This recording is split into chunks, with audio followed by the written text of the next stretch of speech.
Hello students, welcome back to my channel. How are you? I hope you are well. आज हम करने वाले हैं जियोग्राफी क्लास 8 का लेसन 1 रिसोर्सेज चैप्टर, और मैं आपको इस चैप्टर के जो इंपॉर्टेंट पॉइंट्स हैं ओनली वही डिस्कस करेंगे। लाइन टू लाइन में तो क्या है कि वीडियो बहुत लेंदी हो जाएगी, तो जो इंपॉर्टेंट है, ठीक है, जैसे पूरा पहरा है इसमें से मैं आपको मेन मेन बता दूंगी, right. So let start without wasting any time. तो इसमें जो आपने बताना है कि जो ये चीज़ है ना जो हाईलाइट की हुई है, anything that can be use to satisfied in need is a resource. जैसे नाम ही क्लियर है, रिसोर्सेज, मतलब अब ये तो जरूरी है कि रिसोर्सेज हमें पता भी होना चाहिए कि रिसोर्सेज क्या होता है। तो कोई भी चीज़ जो हमारी नीड को सेटिस्फाई करती है, कोई भी चीज़ हो सकती है, ठीक है, तो वो क्या होगा? रिसोर्स होगा, राइट। तो ये आपको याद भी रखना है और उसको अंडरलाइन आप भी कर सकते हैं। अब देखो, जैसे मैं आपको ये वीडियो बना रही हूँ, तो वीडियो बनाने के लिए मुझे इंटरनेट चाहिए, तो वो भी मेरे लिए एक रिसोर्स है। मोबाइल भी चाहिए, मोबाइल भी मेरे लिए इस टाइम रिसोर्स का काम कर रहा है, ठीक है। अब ये बुक है, ये टेक्स्ट बुक है, ये भी मुझे हेल्प करिए। अगर टेक्स्ट बुक नहीं होगा तो मैं आपको कैसे पढ़ाऊँ, तो ये भी इस टाइम में रिसोर्स है। तो कोई भी चीज़ हमारी नीड को सेटिस्फाई कर रही है, कोई भी चीज़, तो वो क्या हो जाएगा? रिसोर्स हो जाएगा, ठीक है। तो रिसोर्स के लिए हमें दो मतलब की चीज़ें ज़रूरी होती हैं। रिसोर्स, कोई भी चीज़ रिसोर्स कब बनती है? जब उसमें क्या होगा?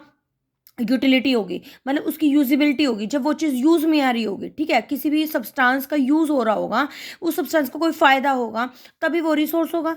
दूसरी बात, उसकी कीमत होनी चाहिए, वैल्यू। वैल्यू मीन्स क्या होता है? वर्थ, ठीक है। तो उस रिसोर्स में दो चीज़ें बहुत ज़रूरी हैं, यूटिलिटी और वैल्यू, ठीक है। फिर उसके बाद इस पैरे में क्या बताया हुआ है कि जो रिसोर्सेज होते हैं ना, वो इकोनॉमिकल वैल्यू टाइम के साथ होती है उनकी। जैसे अगर हमने मान लो घर में कोई नुस्खा है, ठीक है, तो उसकी कोई वैल्यू नहीं है, लेकिन वो मार्केट में अगर बिक जाए, तो सेल हो जाए, तो उसकी कमर्शियल वैल्यू बढ़ जाएगी। तो मतलब वो क्या है, उस चीज़ को पेटेंट बोलते हैं, ठीक है। यहाँ पे पेटेंट भी ग्लोसरी दी गई है कि जब किसी चीज़ पे हमें राइट मिल जाए, कोई भी इन्वेंशन है, कोई भी आइडिया है, उस पर कोई राइट मिल जाए।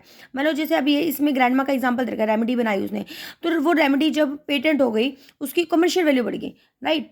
तो ये चीज़ है। फिर उसके बाद क्या है कि टाइम और टेक्नोलॉजी टू इंपॉर्टेंट फैक्टर है जो किसी भी सब्सटेंस को रिसोर्स में चेंज करते हैं। देखो, कोई भी चीज़ है, ठीक है, तो उसको टाइम टाइम के अकॉर्डिंग चेंजेस आते हैं और टेक्नोलॉजी उसको चेंज करती है। अब देखो, अब हर घर में मोबाइल है, कोई भी ऐसा नहीं हो जिसके पास नहीं मोबाइल हो। तो लेकिन पहले वाले टाइम में क्या होता था? बहुत लिमिटेड होते थे, लेकिन टाइम के अकॉर्डिंग और टेक्नोलॉजी के अकॉर्डिंग क्या है? चेंजेस आए ना। तो हमारा जो रिसोर्स है उसमें चेंज आए। तो कोई भी चीज़ है, वो चीज़ ही है जब तक उसको यूज़ नहीं कर रहे, लेकिन जब वो चीज़ यूज़ में आ जाती है, हेल्प कर रही है हमें कुछ करने में, तो वो रिसोर्स बन जाता है। सिंपल सी बात है, ठीक है। यहाँ तक ये चीज़ है। फिर रिसोर्सेज का थ्री टाइप्स होते हैं। अब ये ध्यान रखने कौन कौन से होते हैं? नेचुरल, ह्यूमन मेड और ह्यूमन। नेचुरल रिसोर्सेज कौन से होते हैं? नेचुरल रिसोर्सेज वो होते हैं जो हमें नेचर से मिलते हैं, डायरेक्ट हमें नेचर से मिलते हैं। जैसे हमारे लैंड है, वाटर है, सॉइल है, मिनरल है, ये खुद थोड़ी ना बनाया है किसी ने, ये नेचर से मिले हुए हैं, ठीक है। तो नेचर के भी टू टाइप्स हो गए, रीन्यूएबल हो गया, नॉन नॉन रीन्यूएबल हो गया। रीन्यूएबल में क्या हो जाएगा? जो आपके रिन्यू हो जाते हैं, दोबारा बन जाते हैं, ठीक है। जैसे वाटर है, कभी खत्म थोड़ी ना होगा वाटर, ठीक है। वाटर और विंड एनर्जी था इसका एग्जांपल, यहाँ पे कर रखा होगा, यहाँ पे अंडरलाइन बच्चे ने। Some of these unlimited not affected by human activity. हाँ हाँ, ये देखो ये लिखा हुआ, ये रह गया। सोलर और विंड एनर्जी भी से भी आप हाईलाइट कर लो, ठीक है। अभी मेरे पास है नहीं है, तो मैं कर देती हूँ, ठीक है। इसको सोलर और विंड एनर्जी भी कर लो आप, एकदम से फिर दिख जाता है। फिर उसके बाद हमारे का नॉन रिन्यूएबल है। नॉन रिन्यूएबल कौन से होते हैं? जिनका लिमिटेड स्टॉक होते हैं, जो मतलब एक टाइम के बाद जिनको बनने में बहुत हज़ारों साल लग जाते हैं, ठीक है। जैसे कोयला है, सॉइल है, तो उनको बनने में ये मतलब ये नहीं कि जैसे कोयल है, सॉइल नहीं, सॉरी, कोयला और पेट्रोलियम और नेचुरल गैस, ये देखो नेक्स्ट उसमें है, पेज पे है। तो ये एग्जांपल है नॉन रिन्यूएबल के, मतलब इनका लिमिटेड स्टॉक होता है, इनको बहुत ज़्यादा साल लग जाते हैं दोबारा अगर अगर इसको क्रिएट करना पड़े तो, ठीक है। Human made resources, human made resources जैसे नाम से ही क्लियर है कि जो ह्यूमन ने चीज़ें बनाई हैं, ह्यूमन मेड रिसोर्सेज होगा। अब देखो, नेचर ने तो हमें दे दिया, लैंड दे दिया, वाटर दे दिया, ठीक है, एयर हमें मिल गई है। तो अब लेकिन लैंड है, लैंड को यूज़ हम अपने तरीके ह्यूमन ही कर रहे हैं ना। लैंड को अब बिल्डिंग्स बन रही हैं, हॉस्पिटल्स बन रहे हैं, ठीक है, फैक्ट्रीज बन रही है। तो ये किस वजह से बन रही है? क्योंकि ह्यूमन बींग है, ह्यूमन बींग की वजह से हो रहा है। तो जो नेचुरल रिसोर्सेज हम ह्यूमन जब यूज़ कर रहा है, ठीक है, एक नई टेक्नोलॉजी के सोर्स से या स्किल से, और नॉलेज उसके लिए भी ज़रूरी है किसी भी उसमें ह्यूमन मेड में बनाने के लिए, है ना। तो वो ह्यूमन में आ जाएगा, लेकिन ह्यूमन मेड रिसोर्स में ह्यूमन ने जो जो चीज़ बनाई है वो एग्जाम्पल आ जाएंगे, ठीक है। ह्यूमन रिसोर्सेज, ह्यूमन हम भी तो जो ह्यूमन है, जो इंसान है, वो भी तो एक रिसोर्स है। अब कोई चीज़ है, देखो मैं बार बार ये बात बोले, कोई चीज़ है, अगर चीज़ को यूज़ करें तो वो रिसोर्स है। अब उस चीज़ को यूज़फुल बनाने वाला कौन है? ह्यूमन ही तो है।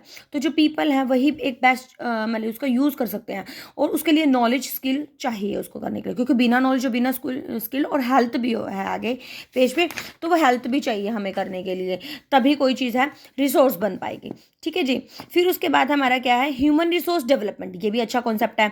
जब हम किसी क्वालिटी को, पीपल की जो स्किल है, जो किसी भी रिसोर्स की क्वालिटी को यूज़ कर रहे हैं, ठीक है, कोई रिसोर्स क्रिएट करने के लिए जब ह्यूमन स्किल को यूज़ किया जा रहा है कि कोई रिसोर्स को क्रिएट करने के लिए, वो क्या है, ह्यूमन रिसोर्स डेवलपमेंट है। अब नेक्स्ट क्या है, कंजर्विंग रिसोर्सेज। कंजर्विंग रिसोर्सेज मतलब क्या, कंजर्व जैसे नाम से क्लियर है, कंजर्व मतलब बचाना, रिसोर्सेज को बचाना। रिसोर्सेज को हम कैसे बचा के रख सकते हैं, तो रिसोर्सेज को बचाने का सबसे इंपॉर्टेंट टिप क्या है, सस्टेनेबल डेवलपमेंट। ठीक है, रिसोर्स कंजर्वेशन होता है क्या कि रिसोर्सेज को मतलब कि हम ऐसे यूज़ करें जिसको हम रिन्यू कर पाएँ, वो रिसोर्स कंजर्वेशन हो गया। सस्टेनेबल डेवलपमेंट क्या होगा कि रिसोर्स को इस तरीके से यूज़ करना चाहिए कि प्रेजेंट नीड भी हमारी सेटिस्फाई हो जाए और फ्यूचर के लिए भी हम उसको रिटेन करके रख सकें, वो होता है सस्टेनेबल डेवलपमेंट का कॉन्सेप्ट। ठीक है जी। फिर उसके बाद हमारा क्या है, लास्ट में जो पॉइंट है ये है, थोड़ा सा देख लेना कि हमारे जो मतलब कि क्या ड्यूटी बनती है, जैसे हम अपने प्लैनेट को बचाने रखने के लिए क्या कर सकते हैं हम। एक तो all use of renewable resources are sustainable. ठीक है, जितने भी रीन्यूएबल हैं उनको सस्टेन करके रखना चाहिए, हमें बचा के रखना चाहिए। डाइवर्सिटी हमारे लाइफ के अर्थ में वो कंजर्व्ड है, ठीक है, सुरक्षित है। जो डैमेज है to natural environment system is minimise. हम अपने नेचुरल एनवायरमेंट को जो डैमेज कर रहे हैं उसको, उस चीज़ को हमें कम करना चाहिए। हम डैमेज कैसे कर सकते हैं, पॉल्यूशन के थ्रू हम डैमेज कर रहे हैं। ठीक है, सॉइल इरोजन, डिफॉरेस्टेशन, ये ह्यूमन की वजह से तो हो रहा है, तो उसको हमें कम करना चाहिए। तो इस तरीके से हम अपने प्लैनेट को बचा के रख सकते हैं। ठीक है, तो ये हमारा सारा क्लियर होगा। एक बार बुक वर्क में हमारी सिर्फ यही है, इसमें कोई ज़्यादा खास नहीं है, टिक हमने कर रखे हैं। तो फर्स्ट का क्या है हमारा जो note make the substantial resource. Resource क्या नहीं, यूटिलिटी वैल्यू तो है ही ना, क्वांटिटी नहीं है, तो इसको आपने अंडरलाइन करना। Which one of the following is a human made resource. Human made resource क्या है, is a human made resource. Which one of the following is a human made resource. Medicine to treat cancer. ठीक है, ये रह जाएगा आपका spring water और tropical forest, ये नहीं आएगा, पर ह्यूमन मेड है ना। ठीक है, ये तो नेचुरल में आ जाएंगे। Complete the statement. Non renewable resource कौन से होते हैं, जो जिनका लिमिटेड स्टॉक होता है। आपके पीछे डेफिनेशन में भी यही चीज़ थी। तो आई होप मैंने मतलब पूरी कोशिश की अपनी तरफ से, तो कम टाइम में आपको बताने के लिए कि जो इसमें इंपॉर्टेंट पॉइंट है, बिल्कुल भी एक्स्ट्रा मैंने बिल्कुल भी टाइम नहीं लिया है। इतना टाइम तो देखो लगेगा ही जब हम कोई बात बता रहे हैं आपको। ठीक है, वीडियो थोड़ी सी भी यूज़फुल लगी है तो लाइक करने में बिल्कुल भी कंजूसी नहीं करनी है। और मिलते हैं एक नए कंटेंट के साथ एक नई वीडियो में। Bye bye, till then be happy, keep studying, bye bye.